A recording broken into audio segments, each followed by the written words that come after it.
Hello, my name is Maren Baudet-Lackner and I translate from French. Today I'll be reading from Les Aquatiques by Osvalde Lewat. I will be reading my English translation of the prologue, and this book is somehow, inexplicably, still seeking a publisher. We buried Madeleine the first time 20 years ago, somewhere in the middle of nowhere.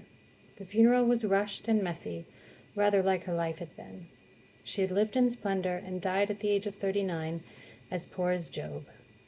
Her family found a small plot of land, not too expensive, not too close, where no one would come claim the square meter beneath which she would be laid to rest. A farmer from Fen, the city where she had grown up, a former classmate and a jilted ex-lover, people said, had taken pity on them. Without too much haggling, he had agreed to cede a meticulously measured scrap of land outside the village for a trifling sum. Madeleine Lapteau was 5 feet and 3 inches tall. The coffin was 5 feet and 7 inches long. Before she died, her waist had measured 38 inches. After the accident, after the hospital, she dropped a few inches. All those who saw her agreed that she really had lost quite a bit of weight. Since wood wasn't cheap, they calculated the width of the coffin for half of her waist at 16 inches. Then there was the zinc, yet another expense. Though it was terribly costly, zinc was indispensable, and they got it at a good price. Everything had its price. The depth of the grave, the tiling of the walls, the slab that covered the tomb, the sand, the cement, the water, the gravel, the choir, the labor, that of the grave diggers, the criers, the gun saluters, and the priest, the rental of the hunting rifle, and the ammunition. They kept to what was strictly necessary, to the bare minimum. There was no room for waste. At the end of the Mass, the coffin was sealed, holy water sprinkled. The priest uttered his litanies, and they sang Libera Me. Senki, Madeleine's younger daughter, mumbled her final goodbyes to her mother amid sobs, and the attendees were duly moved.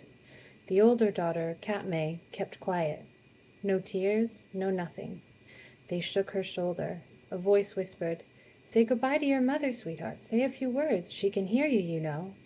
A second voice joined in. "Sweetie, everyone's watching. You didn't even cry. People will think you're not sad that your mama is dead, and you know she's waiting for you to say goodbye to make her way up to heaven." A third voice hissed, "Say something, Katmé. What is wrong with this child? Didn't you love your mother? God will punish you if you don't speak up, so say something, for goodness sake. We're about to bury her, and you'll never see her again, you know." Katmé's lips remained sealed. Innocent Patong, the girl's father, tried to slip a handful of dirt, which he'd just scooped from the ground for some reason, into his pocket. A member of Madeleine's family twisted his arm to prevent him from succeeding. 2 shots fired into the air, in line with the Fen tradition for a middle-aged woman's funeral, muffled the wailing of Mama Racia, Madeleine's only sister, who knew more than most about crying, mourning, and burials. Madeleine was stuffed into the coffin, which was wrapped in raffia ropes and carried by 4 of Mama Racia's many sons, who took slow, even steps in time to the psalms sung by the choir and the criers, toward what they then believed would be her final resting place. "I will not wait to strive for the bliss purported. He who sets forth, who goes ahead, will be rewarded." While the attendees recited their final prayers and shed their final tears, the coffin rested for a few moments on wooden slats placed across the grave. Then, maneuvered by the 4 sons, it began its descent into the earth. Exactly 52 seconds after the operation began, the casket got stuck. The hole wasn't wide enough. The men persisted. The coffin was being difficult, refusing to budge. The choir sang fervently at the top of their lungs.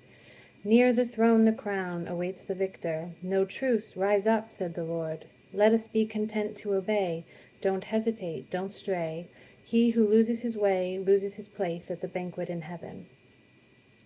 Mama Racia's sons, the villagers who'd come to the funeral, it was an opportunity for entertainment and feasting like any other, the nimblest choir members, the few friends who had made the trip, bold volunteers who overcame their distaste for seeing the reddish fen earth stick to and stain their shoes and clothes, all the men who were able got to it, struggling to push the recalcitrant wooden box down to the bottom of the hole. Suddenly there was the sound of shattered glass. The window in the lid, through which the mourners had been able to see Madeleine's face until the end, had broken. Once the initial surprise had worn off, they stopped everything. It was time to face the facts. The casket wouldn't reach the bottom of the grave, and it couldn't be pulled out either. They had to find jackhammers, shovels, and picks, and dig and demolish. As Katmé and Senki looked on in horror, the men smashed the cheap tile whose slab-like width had been left out of the otherwise meticulous calculations conducted to determine the dimensions of the grave. The choir stopped singing. The criers, nearly impossible to silence when it came to earning their due, curled their fists around their mouths to signify their shock. Everyone was quiet as the men savagely widened the grave. Funerals never come at a good time. Madeleine's came at a particularly bad time.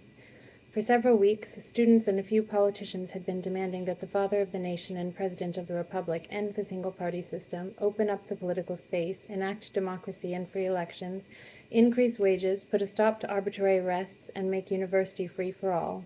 In short, they had issued a host of demands described as naive by some shrewd observers.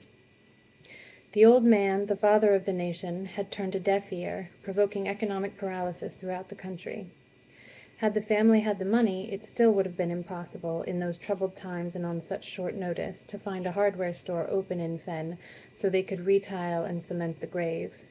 Because several dissenters hailed from Fen, the order to close shops on certain days of the week, like Saturday, the big market day, was scrupulously enforced in town. So, following some hasty confabulation, Madeleine was buried. Madeleine had been buried on a Saturday morning before noon.